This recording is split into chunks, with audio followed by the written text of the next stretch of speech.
share a hadith which is quite famous every time Ramadan approaches. And in this hadith, Ramadan is divided into 3 parts.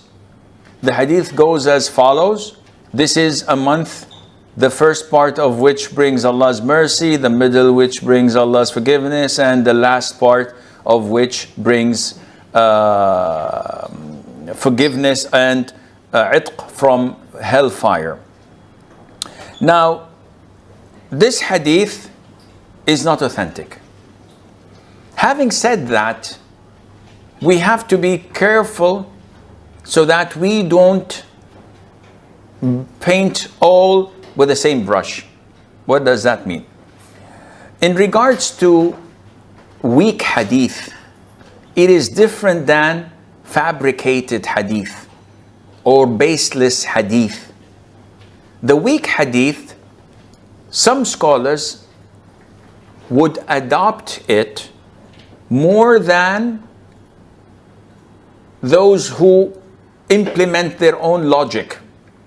So we have 2 schools. Madrasatul Ra'i, it is the school of intellect, of logic, which is known to be led by Imam Abu Hanifa. And there is the Madrasatu Al-Athar, which is the school that relates and depends entirely on the hadith, the sunnah, or the hadith of the tabi'een, or the hadith of the tabi'it tabi'een. So when it comes to an issue that there is no authentic hadith on it, the school of Ahlul Ra'i, the people of logic and intellect, they improvise. They say, okay, there's no Qur'an, there's no Sunnah, so we think that the closest opinion to be authentic is this, and they come up with an opinion of their own, logically, and out of their own intellect.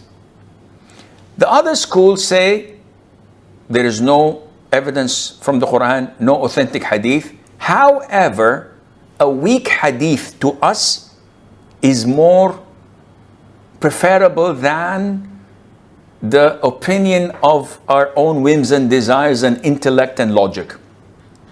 So these are 2 different schools. We cannot say that these are wrong and these are right, or the opposite. Because a weak hadith to some scholars is not to be mentioned. And this is what I am inclined to. And this is the opinion of Sheikh Al-Albani as well before me, and a number of good high-ranking scholars. Why? Because Allah Azza wa Jal has revealed the Qur'an and the Sunnah and pledged to protect them, to preserve them, both Qur'an and Sunnah. So when we come nowadays and say, this is a weak hadith, but we will implement it and apply it, this goes against Allah's preservation of the Qur'an and the Sunnah. So we cannot insert it. Nevertheless, we accept what some scholars say and we honor what they say. Not necessarily that we agree with them, but we accept it in the sense they say that when a weak hadith comes to us, if it doesn't speak about the Qur'an, if it doesn't speak about halal and haram, if it doesn't speak about things of the unseen, of Jannah, of Nar, of Day of Judgment, something that relates to our Aqidah, but it is in the virtue of a particular dhikr, a particular ibadah, so they say that we can be a bit lenient in that. This is their opinion. And they say that there's no much harm done because the hadith is weak. It's not false totally or fabricated. It's weak. One of the narrators might have missed something, forgot something. His books were burned, so he was reading from memory, etc. So this is their opinion. We accept this, but or rather we honor it, but we do not necessarily implement it. So when we come to the hadith, أوله مغفرة وأوسطه رحمة وآخره عتق من النار, 1/3 is forgiveness, the middle third is mercy, and the third is setting off away from hellfire. This hadith is weak. So we do not implement it, because there is another hadith where the Prophet said, alayhi salatu wasalam, in every night of Ramadan, Allah has a portion of His servants set free from hellfire. And this hadith says that only in the last third. Now we've agreed that the last third of Ramadan has great importance because it includes Laylatul Qadr. And Laylatul Qadr is the night of decree. The Qur'an was revealed in it, and also the destiny of the whole universe is planned and decreed in it. And we have two types of destiny. The first type was preordained, was rewritten 50,000 years before Allah created the universe. In the authentic hadith, Allah Azza wa Jal, when He created the pen, He said to the pen, write. So the pen said, what should I write, my Lord? So Allah said, write the destiny of all of the creation until the day of judgment. The Prophet said, alayhi salam, this incident was 50,000 years before Allah created the creation. So whatever is written, this is written in the preserved tablet, in al-lawh al-mahfuz.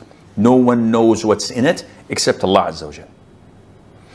There is an annual destiny where Allah Azza wa Jal, on the night of decree, Laylatul Qadr, orders the angels and they write the destiny of the creation, their rizq, their provision, when they die, when they are born, for the next year. Unlike what people say and believe that this is done on the 15th of Sha'ban. I think they call it Shabi Barat, something like that. I don't know. I don't speak Urdu. Something like that, similar. So they think that the 15th of Sha'ban is the night where Allah Azza wa Jal divides the rizq for people, and some of them innovate by praying night prayer, Salat al-Tasabih. They do a lot of dhikr, which is innovated. All of this is innovation. Neither the Prophet had done it, alayhi salam, nor the companions, may Allah be pleased with them, nor the tabi'een. One would say, okay, they didn't do it, so what's wrong in us doing it? Be careful. The Prophet said, alayhi salam, whoever innovates in our religion what's not part of it, it is rejected. So all what you will do, it will be rejected and thrown back into your face. What bigger sin is there if you think that you know better than the Prophet ﷺ? I'm telling you, he did not do it. And you say, okay, no problem, I'll do it. Subhanallah. Is it part of Islam? He says, yeah, what's wrong in that? He said, no, it's not part of Islam. Allah said in Hajjatul Wada', in the farewell Hajj, Al-yawma akmaltu lakum deenakum. Today, I have completed your religion. So if the religion was complete at the time of the Prophet ﷺ, and you are coming today and saying, yeah, I know the Prophet didn't do it, but I'm doing it because it's good. Either it is part of the religion or it's not. If it's not part of the religion, then this is an innovation and you are in serious trouble. So this is misconception of people thinking that things are decreed on the 15th of Sha'ban. It is decreed on Laylatul Qadr, the night of destiny. So the last 10 nights are blessed nights. But to specify and say that setting off and out of hellfire is done only in these last 10 nights, this is not true, and the hadith is not authentic.